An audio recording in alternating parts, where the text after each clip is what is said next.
Okay, so we'll kind of crack on then, if that's okay. I'm going to disappear because the stuff on the screen is much more important than me. So if you do have anything to say, if you any questions on the way through, just literally pop them in the chat box and we'll get through to them now. Okay, right. Okay, I should have gone, but I'm still here. You can probably hear my dulcet tunes. Okay, so as I said, welcome to Change Fest. Tonight's webinar is about, and then there was one, titled, and then there was one, 5 tips for surviving divorce.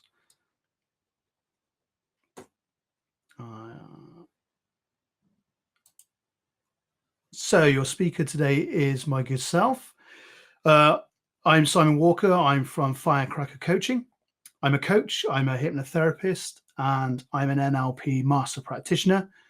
And I help people deal with a multitude of personal issues, from divorce, stress management, anxiety, as well as those personal development strategies for career development, or even if people want to completely change their careers. Can I just get a heads up? Can everybody hear me okay? Sound levels okay?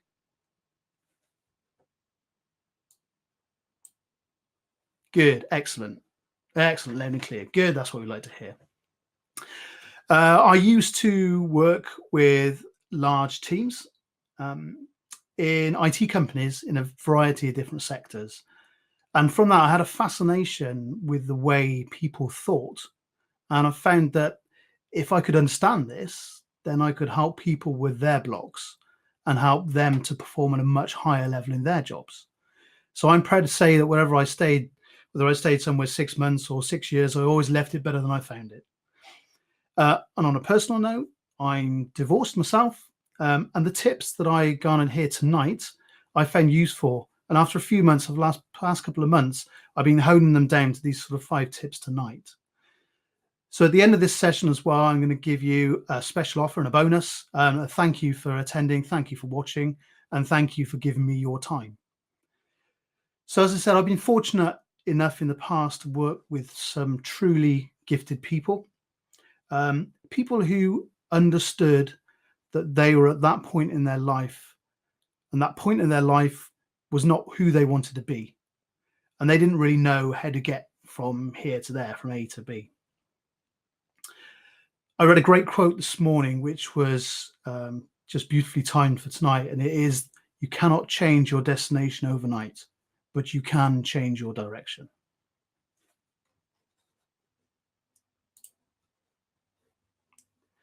So our agenda for tonight, if this moves on. Okay, here's our agenda for tonight. So we've got 5 areas for investigation when looking at divorce. This is not a legal process or forms. Oh, hi, Linda. Thanks for joining. It's not a legal process. Nothing to do with the forms you have to fill out. Nothing to do with who is divorcing whom. There are plenty of companies out there to assist in that area. It's not me. My concern is the well-being and welfare of my clients when they're going through a divorce. I found so many people wanted to help with the practicalities of paperwork, finances, the logistics of moving out of the family home as I did. And although friends and family were concerned about my welfare, it was difficult to garner any practical advice on what to do myself, as nobody really knew what I was going through. Even the ones who had been divorced or had separated from long-term relationships, they were great to bounce ideas off. But I noticed certain trends coming through which contributed to making this webinar.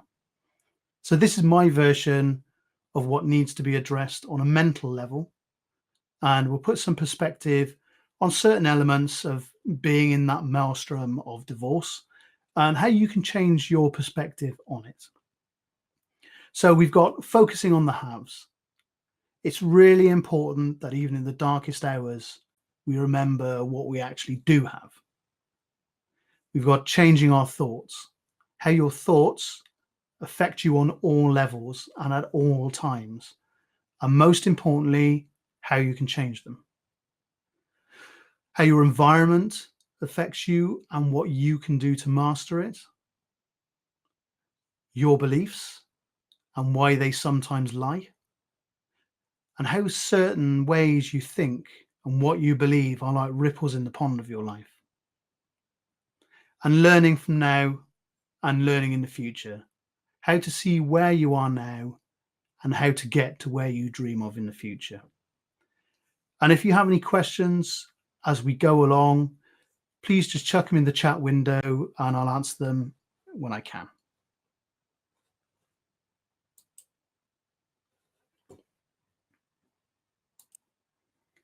Okay, so the great thing about doing webinars is that you can do polls. So I don't know whether anybody has been on. We've got some people who have registered and marked the poll, but lower half of the webinar screen, you should see a poll button. Just drop a note in there and just see which one you are. If you're happy to, it's all completely anonymous. Nobody knows. Great, we've got some people clicking. Fantastic. I don't know who the people are who've clicked what, and neither do the other people on the webinars as well. So I'll just give you a minute to register those.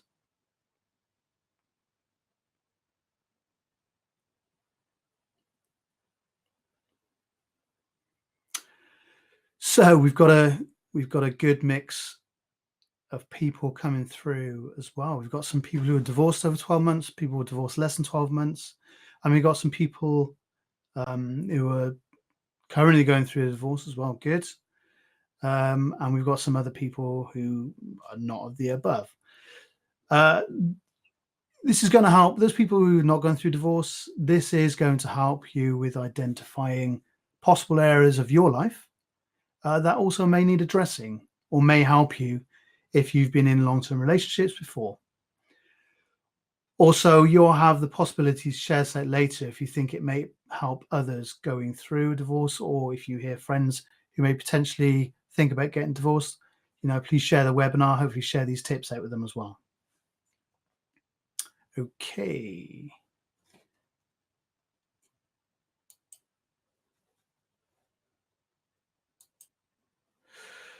So I gathered some statistics about divorce over the last 10 years, and there's some surprising changes. Divorce is actually on the downturn, as much as people think it's actually on the increase. In 2003, there was a peak of 153,000 people getting divorced. But as you can see now, this is down to 101,000 as of last year's figures.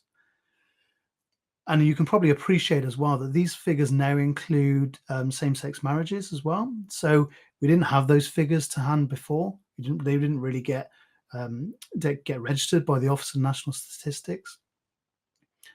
But you can see as well that the figures generally are coming down. So the average length of a marriage has increased in the last 10 years for those getting divorced. The age range has also changed. In 2008, that average was between 40 and 44 for both men and women. And men seem to be getting older when they're getting divorced now as well. And again, we have to factor in same-sex marriages into this as well, which may have changed the results.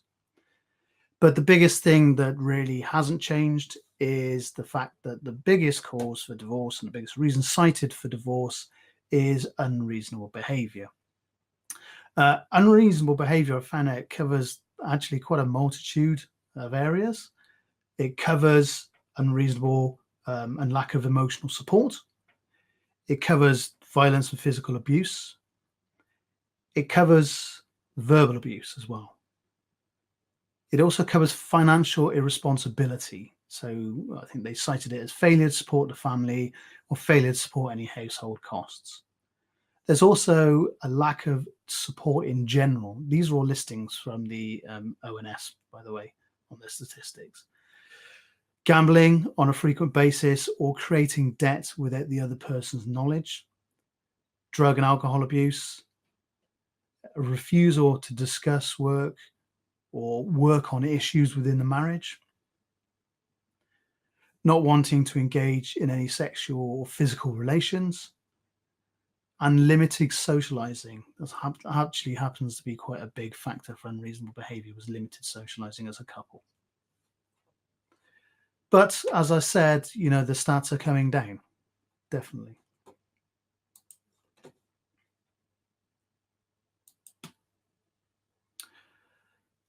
So let's crack on with tip number 1. Negativity loves nothing more than company. It's insidious and it is subtle. For me, one of the major elements to tackle, especially when I was going through my divorce, was negative thinking. I would find myself being incredibly negative, and my self-talk was my nemesis, especially when I was on my own. Because it's crafty, you need to be craftier and you need to outthink your negativity. And the trick to doing this and the tip to doing this is to catch yourself when you're doing negative self-talk and change it. I had so many, what I thought, negative things happening in my life. For example, I was thinking, I'm not in my family home anymore. I was emotionally hurting as much as I possibly could. I didn't get the chance to see my dog anymore. Now, the trick is changing all of that from negative thoughts to positive thoughts. So I started thinking slightly differently on this matter. I was thinking, I'm not living in the house that I love anymore, but hey, I'm living somewhere that's completely my own, where I can do what I want for me. I know I was massively hurting. I was emotionally hurting a lot. But I flipped that on its head and said, you know what? I've experienced and I'm going to get through one of the most stressful experiences in life. And even the dog, as much as I hate saying it, I didn't see the dog anymore. But you know what? I can walk around and go for a walk with them to pick up dog poo. So maybe there's a little bonus there. But it is about catching those negative thoughts, recognizing that negative self-talk demon and changing it into positive talk. So there's one trick that I learned. It's an NLP trick. And it's about changing the negative voice. And if you change that negative voice to a really stupid voice, a really silly voice, say, so I'm never going to find anyone again, you turn it into it. So it's like Mickey Mouse saying it. I'm never going to find anyone again. It just makes it ridiculous. And it actually makes your brain react differently to the way you hear it. We're the worst ambassadors for listening to our own thoughts, listening to our own voices. But when it's somebody else's and somebody else's with a silly voice, we don't really take it too much and we don't take it as seriously as it is. So start thinking positively. So start to outthink your problems into solutions. And it's so, so important to use positive language in all of this as well. So you can say, I have. He said, I don't have. I have. What do I have? Well, I have more time to read. I can do those things I always wanted to do.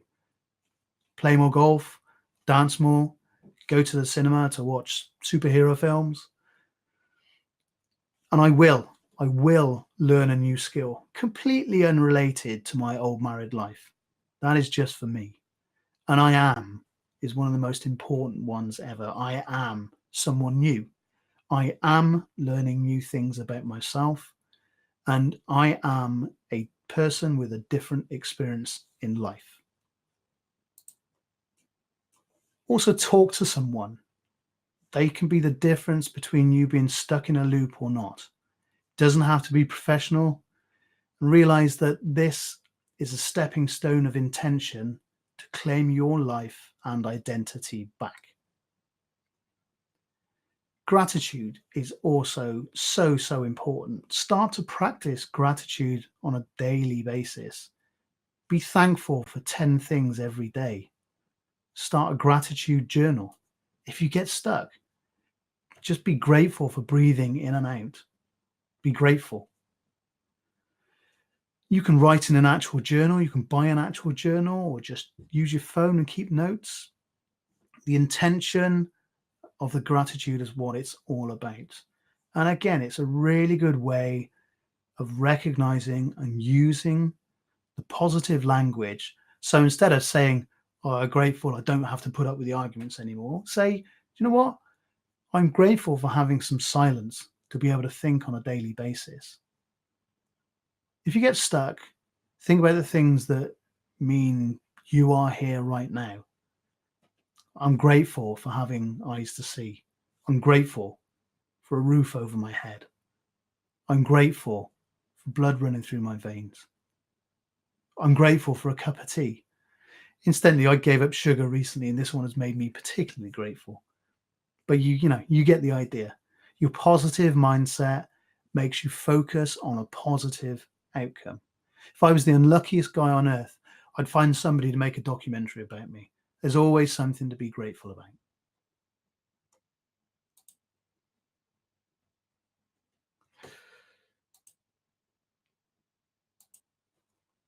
So, tip number 2, your thoughts and actions are the only thing you can influence. So, get out of other people's heads and back into yours. You cannot second guess what someone else is thinking. Even if they told you honestly, you would not have their life experience to reference on a conscious level, let alone a subconscious one. Now, rightly or wrongly, half of a divorce is down to you. What you said, what you did, how you thought, how you acted, all contributed to you becoming divorced. It's not a bad thing, and you know deep down the bits that contributed.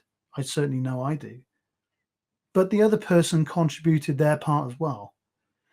And you can't change anything outside of your control. So change the things you can change. Change the things that you are in control of. You may be 50% responsible for the divorce, but you are 100% responsible for how you act moving forwards. You can let it define you, or you can learn about yourself from it.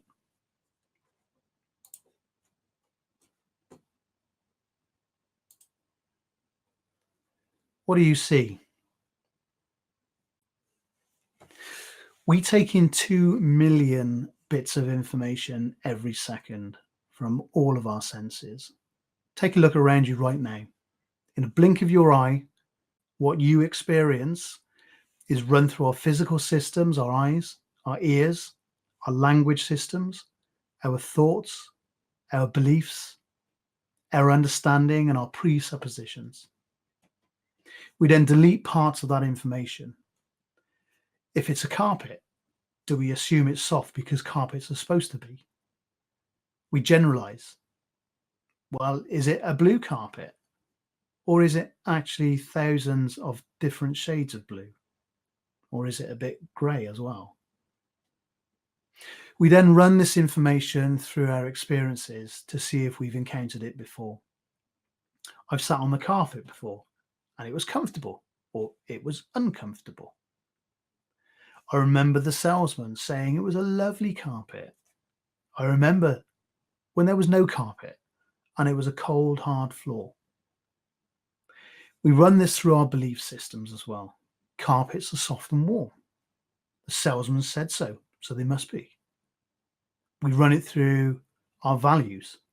The carpet is supportive and looks nice, and that's what a home is supposed to have. So we break this information down to between 5 and 7 pieces of information that we take in a second. So give or take 2. And we logically process those. So what does that actually mean? Well, basically 80% of what you do is driven by your subconscious mind before you even get to act or think. And that's just you. That's not somebody else. A subconscious also likes playing with this. I'll give you a perfect example. Don't think of a pink elephant, right? Everyone thinking of a pink elephant? Okay. So your subconscious now pushes that thought of a pink elephant into the front of your brain. But think of this. Think of a pink elephant flying over the Houses of Parliament, wearing a party hat, blowing a raspberry with its trunk, and bizarre as it is, you can probably imagine this. Yet so many people struggle with seeing themselves happy. Quite the most unbizarre image, but the fantasy is easier to imagine than the very real possibility of being happy. So what do you see in this picture? Do you see a young woman or do you see an old man? When our minds are focused, we use an incredibly useful tool called our reticular activated system. It's kept us alive for thousands of years and one your subconscious plays with. However, it can be the bringer of pain especially when we're focusing on what is negative. So how often have you thought about buying something new, a new car, a new piece of technology? Then all you see is that make of car or that technology everywhere. It's like it's being advertised just for you. Now, this isn't the case. This is your reticular activated system focusing on the things that you want. It's being advertised just so you can focus on it subconsciously, because that's what your brain registers. And it's something that marketers have used to their advantage for many, many years. If you notice, there's always a tea advert or a chocolate advert in the break when Coronation Street is on, right? They know you're there. Now, this unfortunately works for negative thoughts as well. If you think about loneliness, you think about divorce and possibly not getting out of it, that is all you see. So change your thoughts to be positive, and you will start to see positive elements going on. You got to perceive it to believe it. So thinking you know somebody else and thinking that you can experience their interpretation of what is happening is not only frankly impossible, but actually quite ludicrous and quite a little bit insane as well.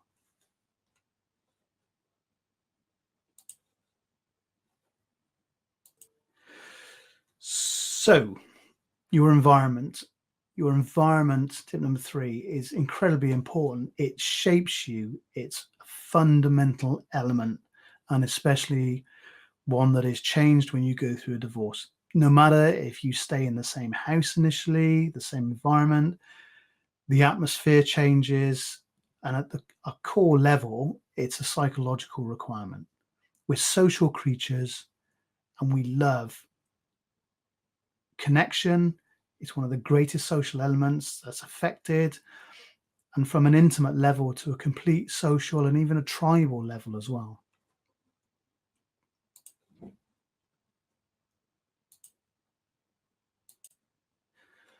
So Abraham Maslow created the hierarchy of needs in 1954. I don't know whether you've seen this or not, but please have a look at it. It's a fantastic model. The pyramid represents our psychological needs of human beings and their importance as needs importance to our psychological well-being. The pyramid is structured so that the base is what we need to just survive. Our needs are met from a physiological point of view. So we have food and we have shelter, we have water, and we can sleep.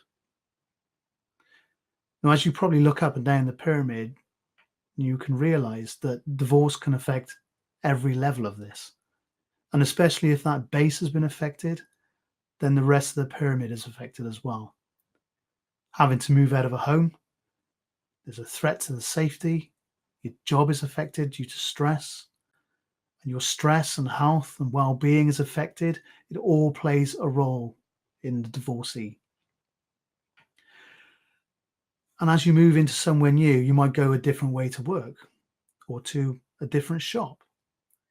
And these are also shadows of familiarity. Birthdays and Christmases change. They'll be very different to how they used to be. So is it any wonder that divorce is ranked as the second most stressful situation to be in?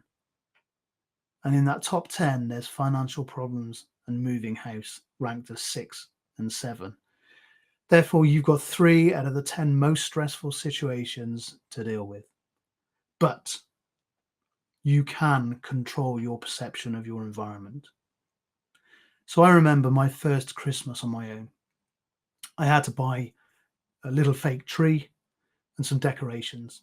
But that first Christmas, I decorated that with my kids, and we laughed at all the funny decorations, and we laughed at nothing matching, and that became a positive memory for me. My environment had completely changed, but I made that new environment my own, and nothing to do with my marriage or nothing to do with my divorce. It was my new life, and it was mine to perceive and appreciate as I wished to.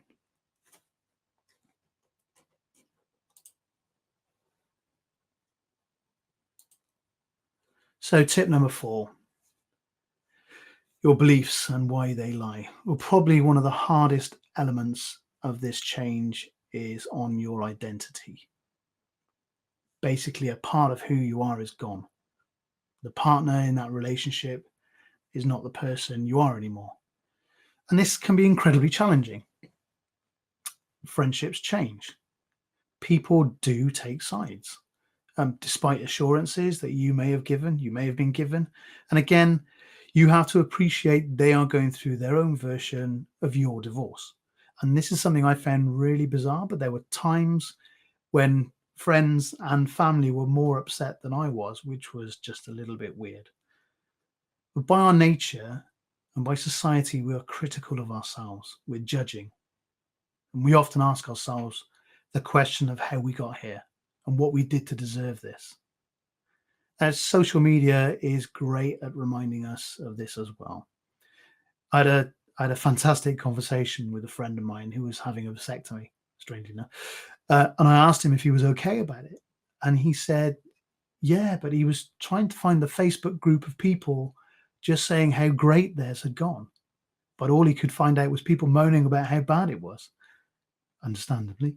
So my advice to him, stop looking for those kind of groups on Facebook, because there isn't one. Nobody wants to go on there telling you how great it was. And I want to tell you a story as well about the scorpion and the frog. Now, according to the story, the frog and the scorpion appeared on the bank of a river at about the same time. The frog was about to jump into the river and swim to the other side when along comes the scorpion, who says to the frog, "Hey, Mr. Frog, I see you're about to jump into the river and swim to the other side.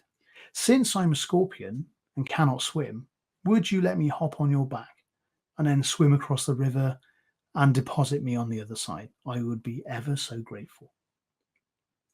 Now the frog looked at the scorpion and said, "No way, man, you're a scorpion and scorpions sting frogs and kill them. I'll get halfway with you on my back and you'd sting me and I'd die. You think I'm crazy? No way." So the scorpion said, "Whoa, hold on a minute. With your frog brain, you're not thinking. If I were to sting you halfway out there, sure, you'd drown and die, but so would I. And since I'm a scorpion and can't swim, now that would be kind of foolish. So I'm not about to do that. I just want to get to the other side."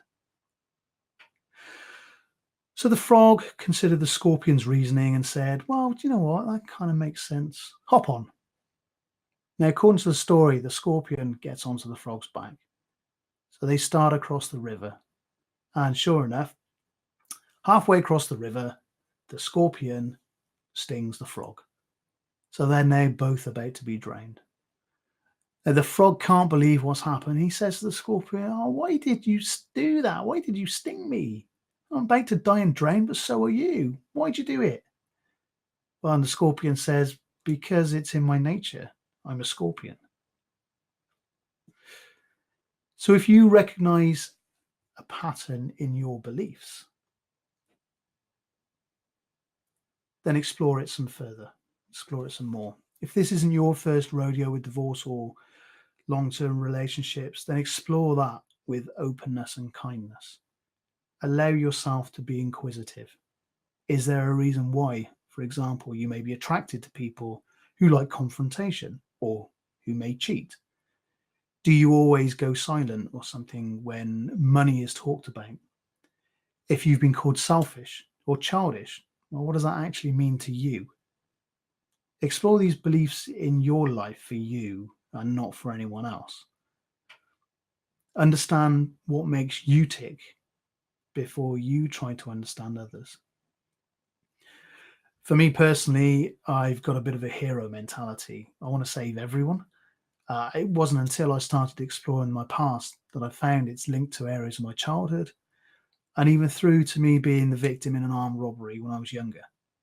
I've now used and processed that information to help me and understand the way I look at other areas of my life. So explore those areas of your life without judgment. Explore it for what it is. It's information about you.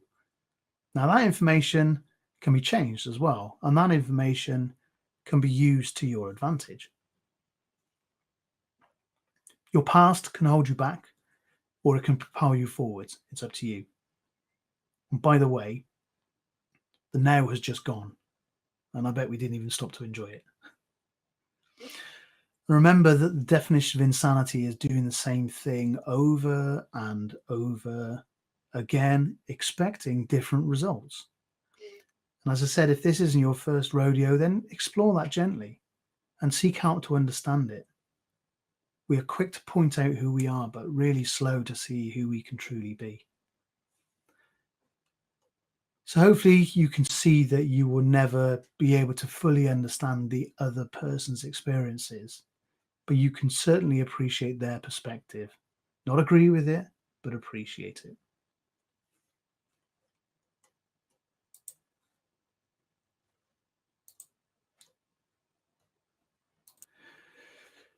So your beliefs make you.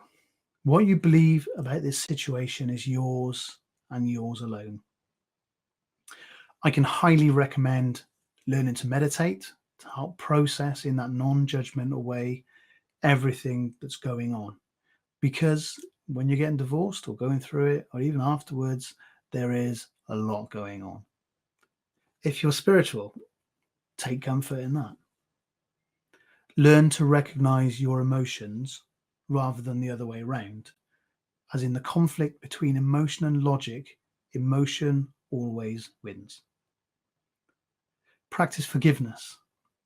It's hard, but it is your gift to give and nobody else's to take. Release anger and pour that energy into creative writing. I can't tell you how much journaling has helped me to get to the thoughts and get them out of my head and onto paper. And in their head, they're just swimming around with nothing to do. And especially those thoughts in the dead of night. I've got a dream journal, which is hilarious for me to reread, but it helps getting those things out of my head. And there are some downright obvious insights in there. Your subconscious has a way of throwing up things that it wants you to process some more. Pink elephant. So write down all the thoughts you have. You know, if you've got thoughts such as, I'm not living in my house that I love anymore, well, what does that mean to you? If you're emotionally hurting, what does that mean? If you don't see the dog anymore, what does that actually mean? And as I said before, reframe them to positive thoughts and reframe them or even put them in a different perspective. Even imagine what somebody else might think of these thoughts, someone who doesn't know you in the slightest. Also, an incredibly powerful technique I use with clients is to imagine what your ex-partner might think about these thoughts and journal those.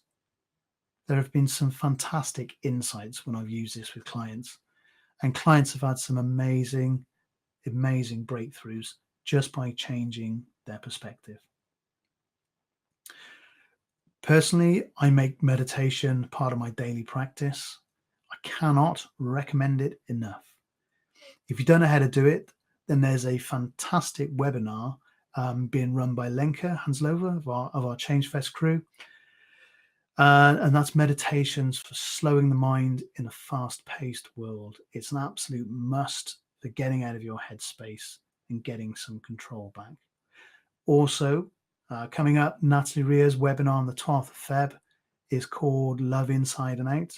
And that's for healing yourself as well. Two incredibly talented practitioners. Go and sign up for their events. They're absolutely fantastic.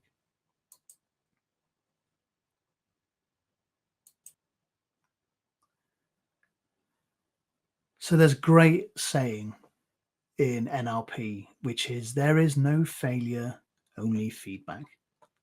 We are meant to experience this thing called life in all its glory and disappointment, hopefully not in equal measure.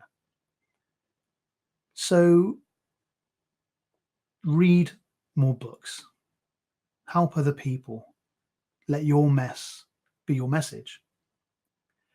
Everything you need for your better future and success has already been written. And guess what? It's all available. All you have to do is go to a library. Would you believe it? Only 12% of people in the UK have a library card and go regularly. And what's more, it's free, all that knowledge.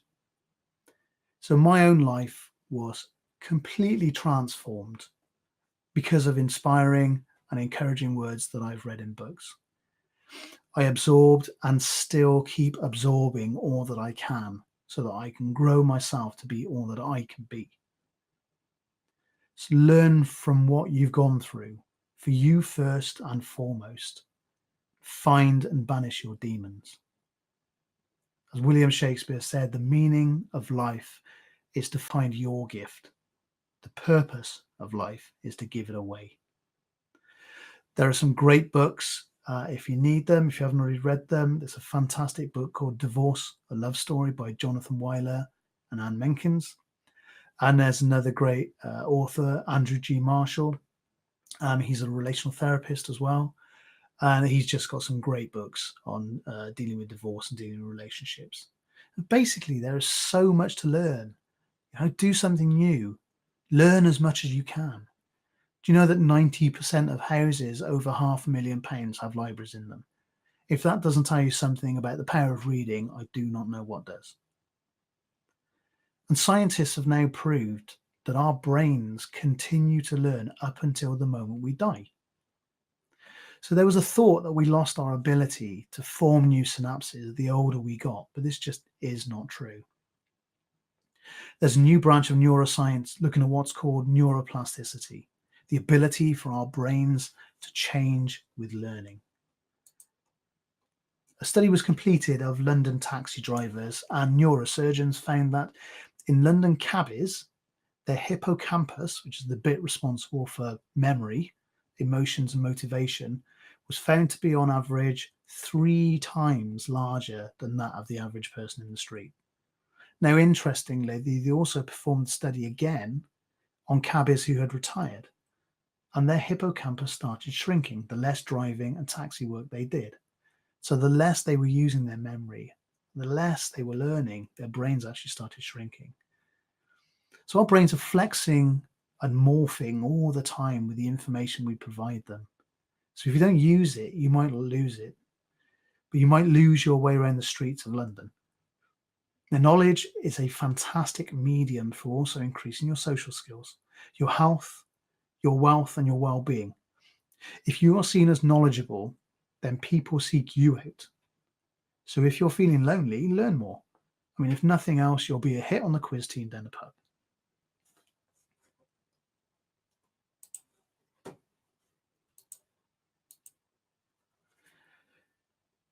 So there's a fantastic piece written by the author Ali Benazir.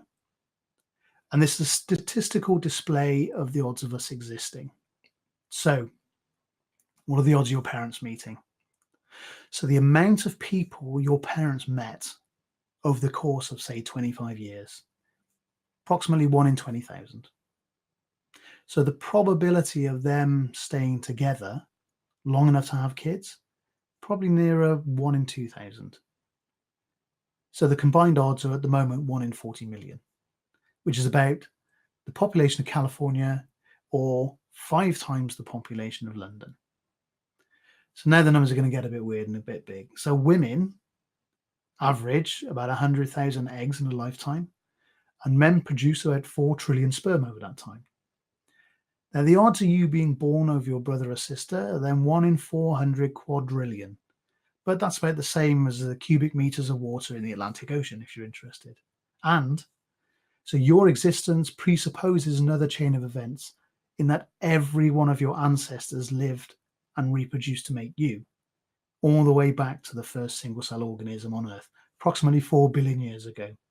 So that is 1 in 10 to the power of 45,000. So that's a 10 with 45,000 zeros after it. That's larger than all the particles of the universe if each particle has its own universe as well. So, and the right sperm had to meet the right egg. That's 1 quadrillion multiplied by 1 quadrillion, approximately 150,000 times, which is 1 in 10 to the power of 2,640,000, or when it's all added up, 1 in 10 to the power of 2,685,000.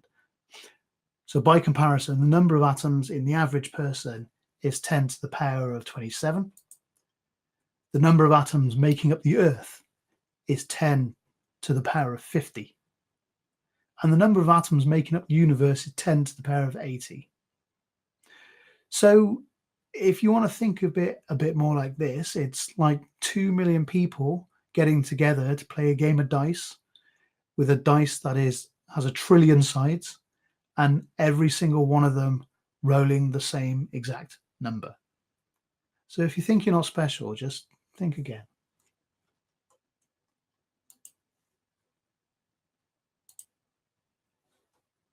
It's okay. Anybody's head hurting yet? Anybody's mind exploded? So where can I help? So where I can help, apart from possibly scooping brains back into ears, is I'm lucky I've found my life's goal. What I love doing is helping people discover those beliefs about themselves, which, as we've seen, can affect how you view relationships, how you view the future, and how you see yourself in this world. So when you accept the fact that you are the problem and completely know that you're also the solution to all of this, your life changes in a million different ways. Your thoughts become clearer, your intentions greater, and your intuition and your state changes for the better. So this is the reason that I use relaxation and hypnotherapy in my coaching, as your subconscious mind knows what it needs to do. It's the stoker on the train of your consciousness, driving you towards greatness. And sometimes, and most of the time, we just ignore it. So at the end of all our days, the greatest contribution we can make to the life of another one is to enable them to feel new hope, sense new emotions, and see new possibilities where previously they may have seen none. Now, the rest of Change Fest is packed with fantastic insight and tips to make your change of destination a reality. So don't forget to sign up to the rest of the webinars coming out. I hope you found this webinar interesting and insightful. And if you have, please share it. And it will be available on replay for those who couldn't make it. And it'll also be available on my website at www.firecrackercoaching.com. Now, as I said, for those watching and signed up to Change Fest, if you feel you need help in any of these areas discussed today, I'll not only be giving you a free discovery call, but also a discounted rate for February of 19%, as it's Change Fest 19. So, and also if you sign up, I have a book coming out soon to accompany the webinar, which explains a lot of this in much more detail. And you will be the first to get that absolutely free. As I said, there are further readings. The books I suggested, I'll go through again, which is Divorce, a Love Story by Jonathan Weiler and Anne Menkins. And Andrew G. Marshall is further reading as well. So take a look at both of those. If there are any questions, please type them away in the chat. I hope you've enjoyed it. Or if you want to send me a private message, please do so. I'm on Facebook. Have a look for Firecracker Coaching. Or you can mail me at simon@firecrackercoaching.com. Okay, I hope you've had a great evening. Any questions? If you have, please throw them in. I'll keep an eye out. It doesn't tell us if anyone's typing, but hopefully they are.